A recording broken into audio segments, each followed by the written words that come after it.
오늘 말씀은 시편 145편 1절에서 21절입니다. 이스라엘은 하나님이 직접 통치하시는 나라였죠. 선지자를 통하여 하나님의 뜻을 전달받고 그 뜻에 따라 사는 신정 국가입니다. 하지만 이스라엘 백성들은 사무엘 선지자 아들들의 그 비리와 연루가 되면서 하나님의 사람에 대한 신뢰가 바닥으로 떨어지게 됩니다. 하나님의 사람에 대한 불신을 빌미삼아 그들은 이방의 왕들의 체계를 사모하여 도입하기를 원했죠. 왕을 중심으로 똘똘 뭉치면 그 어떤 것도 문제되지 않을 것 같습니다. 그리하여 그들은 사무엘에게 요구합니다. 우리에게도 왕을 달라고 말입니다. 하나님이 아닌 인간 왕을 말이죠. 하나님은 신사적입니다. 무조건 명령하시고 강압적으로 몰아가시는 독재형 하나님이 아니십니다. 사람의 요구에 선택을 받아들이시죠. 하나님은 사무엘에게 명하기를 그들의 요구를 받아들이라 했습니다. 그때 인간왕을 세움으로 인한 고통을 열거하게 되죠. 세금 징수와 각종 폐해를 말입니다. 그럼에도 불구하고 이스라엘 백성들은 인간의 왕을 요구하게 되어 사울왕이 되었습니다. 사울왕으로 인한 백성들의 많은 시달림을 당했고 특히 다윗은 말도 못하는 고통과 생명의 위협 속에 시달림을 당하게 되었죠.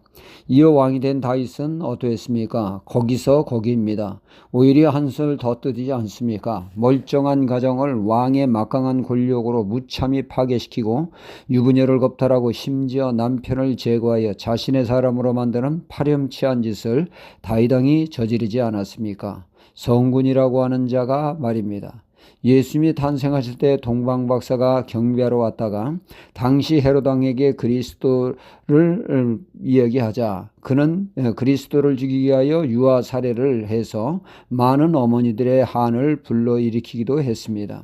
그런가 하면 이스라엘 백성이 애굽에 종살이할 때 애굽 왕은 이스라엘 민족을 노동력을 착취하고 유아 살해 등 온갖 망행을 저질렀으며 이스라엘의 출애굽을 10번씩이나 어기고 출애굽한 이스라엘 백성들을 홍해 앞바다까지 따라오며 괴롭히지 않았습니까?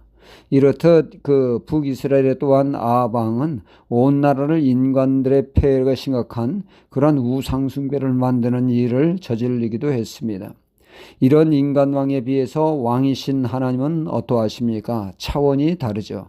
만왕의 왕이신 예수 그리스도가 오실 때 백마 타고 오신 것이 아니라 바로 나귀 새끼를 타심으로 겸손의 왕이심을 만방에 드러내 보였습니다. 하나님은 어떠한 왕이십니까? 하나님은 사랑이 충만하신 분이시죠. 진심으로 사랑을 사랑하시는 하나님이십니다. 그분의 사랑은 하나님의 사랑을 구체적으로 나타난 것이 바로 예수 그리스도의 십자가의 사랑이 아니겠습니까? 로마서 5장 8절에 우리가 아직 죄인 되었을 때 그리스도께서 우리를 위하여 죽으심으로 하나님께서 우리에게 대한 자기의 사랑을 확증하셨느니라 말씀하고 있죠. 요한복음 3장 16절에 하나님이 세상을 이처럼 사랑하사 독생자를 주셨으니 이런 저를 믿는 자마다 멸망치 않고 영생을 얻게 하려 하심이라 말씀하고 있습니다. 하나님은 이 세상을 진심으로 사랑하시는 하나님이십니다.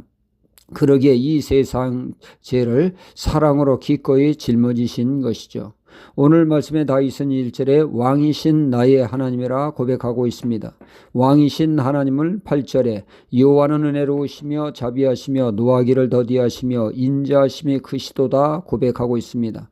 하나님은 사랑이 많으신 분이요 또 은혜 베풀기를 기뻐하시며 선대하시며 긍휼 베푸시기를 기뻐하시는 하나님이십니다. 하나님은 죄에 대해 무섭게 진노하시는 공의의 하나님이시지만 그 근본은 사랑이십니다. 요나서를 보면 이를 잘 알 수가 있습니다. 아수르의 니느웨 백성들은 죄로 인해 공의의 하나님을 진노케 하심으로 심판을 하시지만 또한 그 바탕은 사랑이십니다. 그리하여 요나로 하여금 심판의 메시지를 전하게 하십니다. 이는 심판을 위한 작업이 아니라 회개케 하기 위함이었죠. 그들이 진심으로 회개하자 하나님은 즉시 심판이 아닌 구원을 그들에게 베풀어 주셨습니다. 이에 불만을 표하는 요나에게 하나님은 그들을 하나님이 얼마나 그 영혼을 사랑하신가를 일깨워주고 있는 말씀이죠. 하나님은 사랑의 하나님이시여 은혜의 하나님이십니다. 이런 하나님을 왕으로 삼고 통치와 다스림을 받을 때 이 땅에서 하나님의 나라를 맛보는 은혜로운 삶이 될 수 있습니다.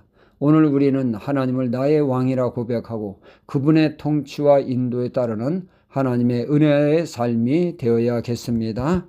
할렐루야.